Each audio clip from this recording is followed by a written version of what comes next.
আদিকথার ১৫৫তম পর্বে আজ বলবো নিষ্কলঙ্ক মহাদেব মন্দিরের কথা, যে মন্দির অবস্থিত মাঝ সমুদ্রে।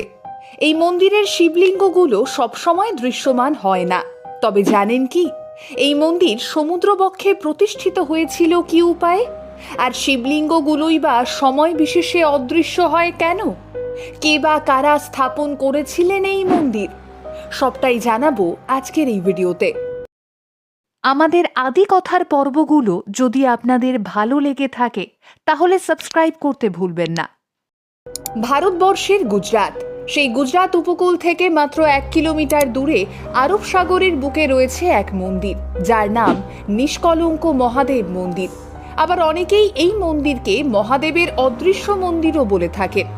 গুজরাতের ভাবনগড় জেলার কলিও গ্রাম, আর সেখানেই মাঝ সমুদ্রে অবস্থিত একাধিক শিবলিঙ্গ।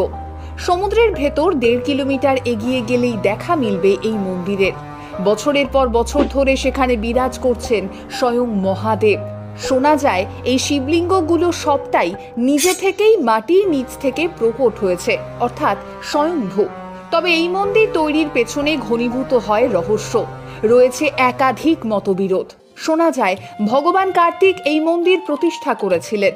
তারকাসুরকে হত্যার পর কার্তিকের মনে জন্ম হয় অনুশোচনার, আর তা থেকে মুক্তি পেতেই শিবের আরাধনায় ব্রতী হন কার্তিক, প্রতিষ্ঠা করেন এই অদৃশ্য মন্দির।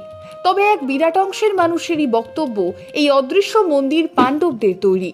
মহাভারতে কুরুক্ষেত্রের যুদ্ধের পর কৌরব এবং অন্যান্যদের হত্যা করার পর পাণ্ডবরা অনুশোচনায় তপ্ত হয়েই পৌঁছেছিলেন শ্রীকৃষ্ণের কাছে।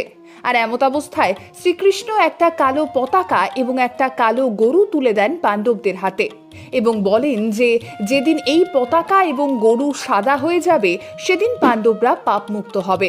এর সাথে এও বলেন মহাদেবের চরণে গিয়ে পাণ্ডবদের ক্ষমা চাইতে। কৃষ্ণের নির্দেশ মেনেই পাণ্ডবরা বেরিয়ে পড়েন। বিশ্বের বিভিন্ন প্রান্ত ঘুরে পৌঁছলেন গুজরাতের কলিউকে। সমুদ্র তীরে পৌঁছলে পতাকা এবং গরু সাদা হয়ে যায়, আর তখনই শিবের আরাধনার জন্য সমুদ্রবক্ষে মহাদেবের মন্দির স্থাপন করে আরাধনায় বসেন পাণ্ডবরা। মন্দিরের চারপাশে শুধুই সমুদ্র। জলে ডুবে থাকা অবস্থায় মন্দিরের ধ্বজা প্রতিনিয়ত মন্দিরের উপস্থিতি জানান দেয়। জোয়ারের সময় মন্দিরে 5টি শিবলিঙ্গই জলের নিচে অদৃশ্য হয়ে যায়, আবার ভাটার সময় সেগুলো দৃশ্যমান হয়ে ওঠে।